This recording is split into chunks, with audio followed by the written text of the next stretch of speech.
Salam anak-anak sekalian, apa kabarnya hari ini? Diharapkan kalian dalam keadaan sehat selalu. Oke baik, materi dalam video kali ini berbicara mengenai pembentukan pemerintahan awal Republik Indonesia. Jadi, setelah Indonesia memproklamasikan kemerdekaan pada 17 Agustus 1945, tentunya perangkat kenegaraan itu masih kosong atau belum ada.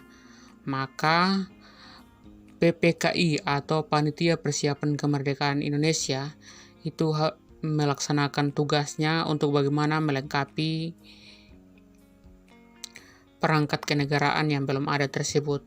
Oleh sebab itu, PPKI mengadakan sidang yang berlangsung selama 3 kali. Nah, dalam video ini akan dibahas sidang PPKI yang pertama, yaitu tanggal 18 Agustus tahun 1945. Baik anak-anak, materi ini di kompetensi dasar 3.8 menganalisis peristiwa pembentukan pemerintahan pertama Republik Indonesia pada awal kemerdekaan dan maknanya bagi kebangsaan Indonesia masa kini. Nah, tujuan pembelajarannya menganalisis pengesahan Undang-Undang Dasar dan pemilihan Presiden dan Wakil Presiden. Untuk materi pembelajaran, Sidang Panitia Persiapan Kemerdekaan Indonesia atau PPKI yang pertama, tanggal 18 Agustus 1945. Nah, kira-kira apa pembahasannya dan apa keputusan sidangnya? Simak video ini terus sampai habis.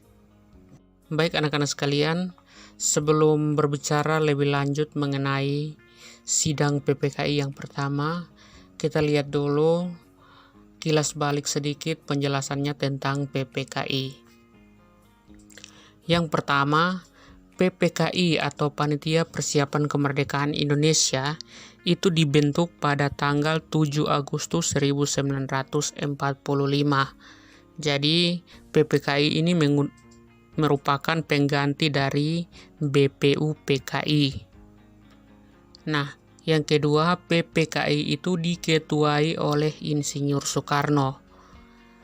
Yang ketiga, jumlah anggota PPKI ada 21 orang yang terdiri dari perwakilan berbagai etnis, yaitu dari etnis Jawa, etnis Sumatera, etnis Sulawesi, etnis Kalimantan, etnis Sunda Kecil, etnis Maluku, dan juga ada satu tokoh yang merupakan keturunan Cina atau Tionghoa.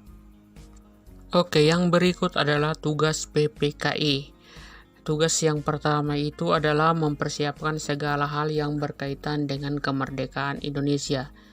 Jadi PPKI dibentuk untuk mempersiapkan kemerdekaan Indonesia. Persiapan yang dimaksud ini terkait pada segala hal, mulai dari waktu, tempat, dan juga lokasi pembacaan teks proklamasi, persiapan anggota hingga penyusunan struktur negara setelah proklamasi kemerdekaan Indonesia. Yang kedua, membuat dan melengkapi perangkat kenegaraan. Nah, perangkat kenegaraan itu seperti Undang-Undang Dasar, Presiden, juga pembagian wilayah, dan pembentukan lembaga-lembaga kenegaraan. Nah, oleh sebab itu, maka setelah tugas yang pertama selesai, maka PPKI lanjut pada tugas kedua. Nah, tugas kedua ini dilaksanakan setelah proklamasi kemerdekaan. Nah, untuk merealisasikan tugas kedua tersebut, maka PPKI itu melaksanakan sidang selama 3 kali atau sebanyak 3 kali. Nah, untuk sidang yang pertama, kira-kira apa hasilnya, kapan dilaksanakan, akan kita bahas lebih lanjut ya. Baik anak-anak, pelaksanaan sidang PPKI yang pertama, kalian perhatikan gambar yang ditampilkan situ merupakan gedung Pancasila. Dulunya merupakan gedung Chuo Sang In yang merupakan lokasi sidang PPKI pertama. Hasil sidangnya yang pertama mengesahkan Undang-Undang Dasar tahun 1945 hasil rumusan Panitia 9. Yang kedua, memilih dan menetapkan Insinyur Soekarno sebagai Presiden dan Dr. Andes Muhammad Hatta sebagai Wakil Presiden Republik Indonesia. Yang ketiga, membentuk Komite Nasional Indonesia Pusat atau KNIP untuk membantu Presiden menjalankan roda pemerintahan. Nah, anak-anak, ini merupakan hasil sidang.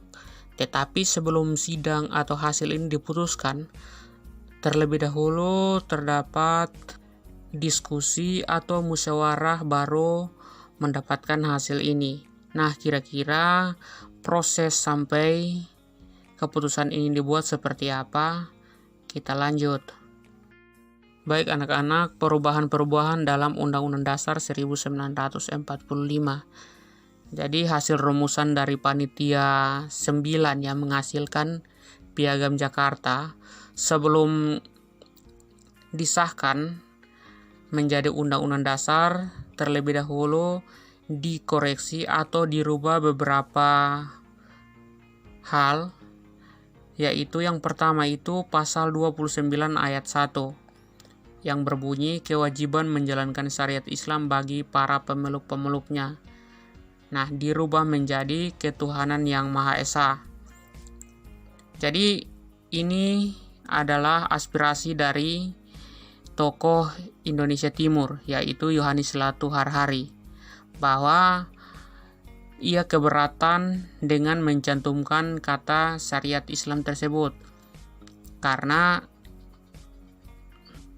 Indonesia ini dibangun bukan agama Islam saja, tetapi ada agama-agama lain, dan bukan satu etnis, satu golongan saja, tetapi dibangun atas dasar kebersamaan, tidak mementingkan agama tertentu atau mengistimewakan agama tertentu. Maka perubahan ini dilaksanakan berdasarkan kesepakatan bersama. Jadi persatuan nasional itu di atas kepentingan pribadi atau golongan. Perubahan yang kedua itu terjadi pada pasal 6 alinea pertama yang berbunyi Presiden ialah orang Indonesia asli yang beragama Islam. Nah, diganti menjadi Presiden adalah orang Indonesia asli. Jadi untuk perubahan ini mendukung perubahan sebelumnya di atas. Jadi siapa saja boleh menjadi Presiden Republik Indonesia, bukan hanya dari agama Islam saja. Baik, perubahan ketiga itu terjadi pada pasal 14, yaitu Presiden Republik Indonesia memegang kekuasaan pemerintahan. Jadi ditambah dengan kata menurut Undang-Undang Dasar. Perubahan yang keempat, pasal 4 ayat 2. Dalam melakukan kewajibannya, Presiden dibantu oleh 2 orang wakil Presiden. Dirubah menjadi dalam menjalankan tugasnya, Presiden dibantu oleh seorang wakil Presiden. Jadi wakil Presiden itu cuma 1, bukan 2. Yang berikut itu pemilihan Presiden dan Wakil Presiden Republik Indonesia. Jadi pemilihan Presiden pertama Republik Indonesia itu dilakukan secara aklamasi. Nah, secara aklamasi ini adalah pertemuan atau pemilihan umum dan atau mengakui hasil pemilihan umum dalam bentuk penegasan yang dengannya seorang dengan tepuk tangan atau sorak-sorai atau pekikan penghargaan yang dinyatakan terpilih. Dan dalam kasus ini pemungutan suara tidak dilakukan. Nah, kasus yang terjadi pada pemilihan Wakil Presiden dan Presiden Republik Indonesia pertama ini diusulkan langsung oleh Otto Iskandar Dinata bahwa yang menjadi presiden adalah Insinyur Soekarno, sedangkan wakilnya adalah Dr. Andes Muhammad Hatta. Nah, usul ini kemudian diterima oleh seluruh peserta sidang. Maka Presiden terpilih Insinyur Soekarno, Wakil Presiden terpilih Dr. Andes Muhammad Hatta. Nah, setelah pemilihan dilaksanakan atau setelah semuanya sepakat, maka lagu Indonesia Raya dinyanyikan saat itu. Oke, baik anak-anak, itu adalah penjelasan mengenai sidang PPKI yang pertama tanggal 18 Agustus tahun 1945. Semoga dapat dipahami dengan baik. Sekian dan terima kasih.